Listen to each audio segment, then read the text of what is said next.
Welcome to our first video podcast episode of Child Mental Health for Pediatric Clinicians. I'm your host, Dr. Elise Fallucco, child psychiatrist and mom. Today's episode is about cannabis and the teen brain. And I have to tell you, I was talking about this with our two older kids who are both teenagers. And one of them was like, "Mom, stop talking about cannabis. This is so embarrassing." So the goal of today's episode is to share with you the latest research about the association between cannabis and mental health problems in the developing brain. So here we go.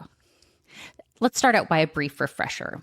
So what do we know about cannabis? Cannabis contains a lot of different compounds, but the ones that we're most interested in would be delta-9 tetrahydrocannabinol, also known as THC, which is the main psychoactive compound. It interacts with our endogenous cannabinoid receptors naturally occurring in our brain, which are associated with learning, memory, motivation, etc.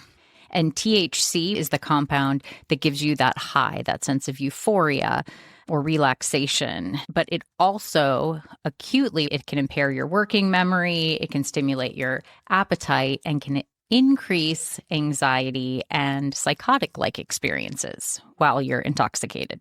All right, so that's the THC part. There's also CBD, and CBD stands for cannabidiol, and CBD is associated acutely with some therapeutic effects, like maybe decreasing anxiety or causing a little bit of drowsiness. The important thing to know, though, is that most cannabis that's found is really high in THC, the psychoactive part, and pretty low in CBD. Today's cannabis is much more potent than it was even back in the 1990s. And I'm going to ask you a quiz question. So how much more potent is cannabis than it was back in the 1990s? Is it option A, is it twice as potent? Option B, is it 3 times as potent? Or is it option C, almost 4 times as potent as it was back in the 90s? I'll give you a chance to guess. But the correct answer is C. Today's cannabis is almost 4 times as potent as it was back in the 90s. Okay, so now that we've done a brief refresher on what cannabis is and why we should care, let's talk about what we know about how common illegal use of cannabis is among adolescents. So our most recent data comes from 2024 in the US. And what we know is that while recreational use of cannabis is illegal in adolescents under 21 years of age, about 1 in 4 high school seniors report that they've been using marijuana in the past year.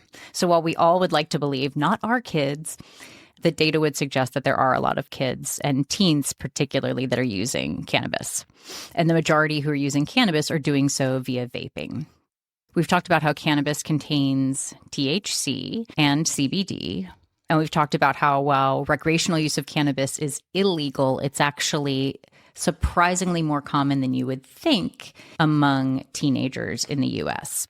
So now here's where we get to the 3 things you need to know about how cannabis affects your brain and your risk for mental health problems. Thing number 1, let's talk about cannabis and the teen brain. Now, I'm really tempted to go into a lot of details here, but I'm going to try to control myself. So, of course, all of us know that the teen brain is still developing, and in particular, the front part of the brain, the prefrontal cortex, which is responsible for executive functioning and planning and decision-making. This area of the brain is also highly concentrated with our own endogenous cannabinoid receptors. And so when you're vaping marijuana or smoking weed, that chemical is getting in and interacting with these receptors in the prefrontal cortex of our brain. And we have a really beautifully elegant study that was published in JAMA Psychiatry back in 2021 that talked about how cannabis use during adolescence is associated with changes in this area of your brain. They followed kids starting at age 14 over the next 5 years, and what they found is that there was altered brain development in the area of the prefrontal cortex among those kids who were using cannabis compared to those who were not. This was the largest long-term longitudinal neuroimaging study of adolescents using cannabis to date. And these findings are concerning because essentially what it's saying is during this critical period of brain development, i.e. adolescence, that using cannabis impairs the area of your brain responsible for planning, for organization, for higher order executive functioning. And these are really important skills and not ones that we want to be affected. So the first thing that we know about cannabis use is that it can impair the development of your prefrontal cortex. Not good. The second thing to know about cannabis is how it increases your risk for certain mental health problems.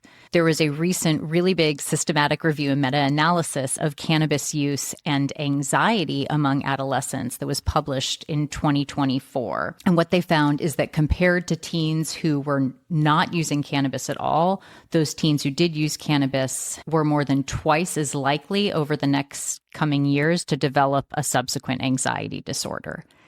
Eek. This is confusing because how many of us have had patients that say the reason why they smoke or vape cannabis or weed is to relieve anxiety? And let's go back to what we talked about, the basics, that THC, the psychoactive component in cannabis, actually is anxiogenic, meaning it increases anxiety. So while teens may feel like somehow this euphoria, this high, this escape is helping them get away from their anxiety, ongoing use of cannabis increases your brain's propensity for development of anxiety. That is not good.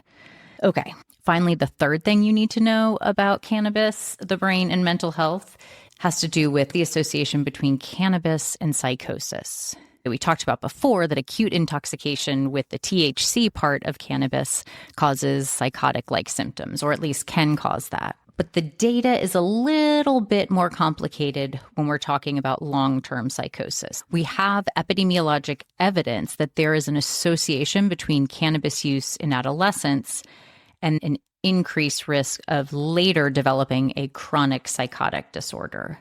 So I would particularly be worried about people who have a strong family history of psychotic disorders, bipolar, schizophrenia, major depression with psychosis, any sort of very severe mental health disorder. Those people, we should tell them that they are essentially allergic to cannabis, because those who are already at high risk for developing psychosis may easily be tipped over the edge by using cannabis. All right, finally, what do we do with this information? A couple of ideas.